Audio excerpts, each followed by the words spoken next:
If you've ever spent a whole weekend buried under a mountain of academic papers trying to stitch together a literature review, you know the pain.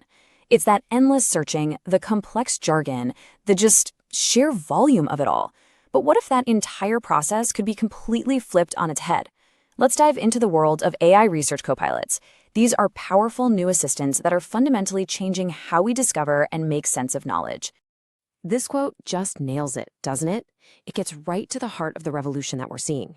That manual, often, let's be honest, tedious grind of research is being automated. But this isn't just about saving a few hours. It's about unlocking a deeper, much faster way to engage with information itself. So here's what we're going to cover. First, we'll look at what these new assistants really are.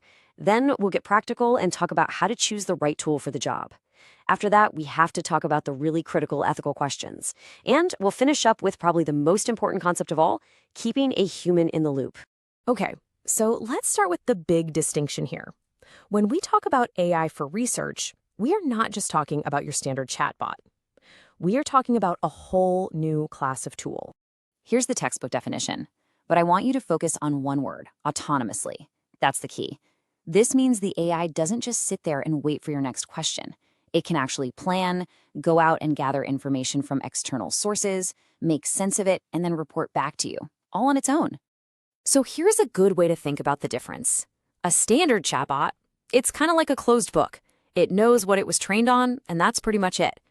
An AI research agent, though, is more like a super-powered librarian. It has access to the entire library. We're talking academic databases, journals, news reports, and it can actively read and synthesize that new stuff on the fly. And here's what that autonomy actually looks like when you put it to work. It's not just a single action, it's a whole workflow. The agent can dream up a research plan, go query databases, pull out key data from super dense papers, cross-reference sources to see if they're legit, and then spit out something structured like a literature review. That right there is what separates a simple tool from a true research copilot.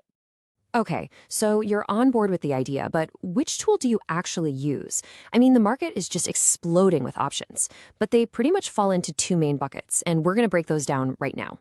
So here's the deal. You gotta pick the right tool for the task. It's all about what you're trying to do. Are you looking for a straight-up answer to a question like, does vitamin C actually help with colds? Then you want a semantic search tool. But if you're trying to understand the entire landscape of a research topic, see who influenced who, then you need a citation-based tool. Now, these tools are pretty fascinating.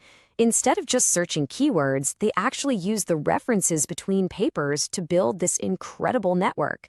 It's like creating a family tree for an idea, letting you see the original, foundational papers and the brand new work all in one picture. Looking at the big three in this space, one of them really stands out. Now, Research Rabbit is super fast, and Connected Papers is great for a quick look. But according to the analysis we're drawing from, Litmaps is the clear winner. Why? Because its ability to create these custom visual maps means you can literally trace how an idea evolved over time. That gives you a strategic overview that a simple list of papers could never do. Okay, let's switch gears and talk about that other category. These are the tools you turn to when you have a very specific question and you want a direct, evidence-based answer that's been pulled from hundreds, maybe even thousands of different studies. This table is a great little cheat sheet. If you're building a literature review, Elicit is amazing. It pulls findings into a neat table, and it could save you literally dozens of hours. For just straight-up fact-based answers from a massive database, Consensus is your best bet. And if you have a super dense PDF that's making your head spin, you can upload it to SciSpace and just ask it questions. It's like having an expert walk you through the paper's trickiest parts. So, these tools sound incredible, right? Game changers. They can speed up research in ways we couldn't even imagine a few years ago. But, and this is a huge but, with all of this power comes some really serious responsibility and some very thorny ethical questions that we absolutely have to talk about. This quote from a peer-reviewed journal really frames the problem perfectly. As we start using these tools, we're also bringing in their potential flaws. And if we're not super careful, we could end up undermining the very integrity and trust that the entire scientific enterprise is built on. First up, algorithmic bias. An AI is only as good as the data it was trained on. So if that data has historical biases baked into it, like, say, decades of medical research that mostly studied men, then the AI's insights will just repeat and even amplify those same biases. And that leads to distorted, unreliable science. Next, we've got the transparency problem.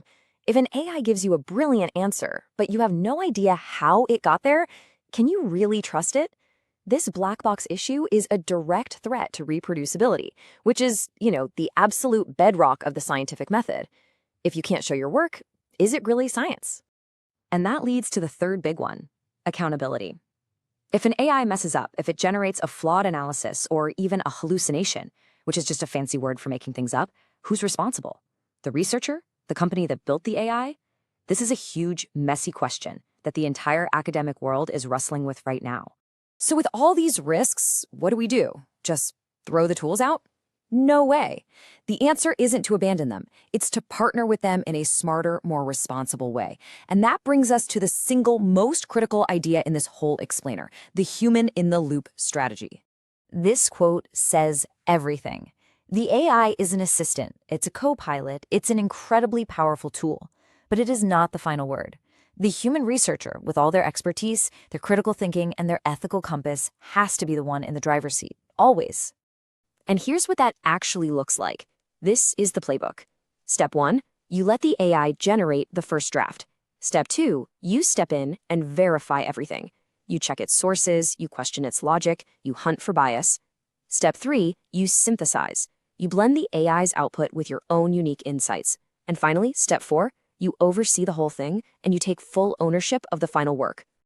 See, when you follow this process, you really do get the best of both worlds. You get the incredible speed and scale of AI, but you manage the risks by applying your own human intelligence and oversight.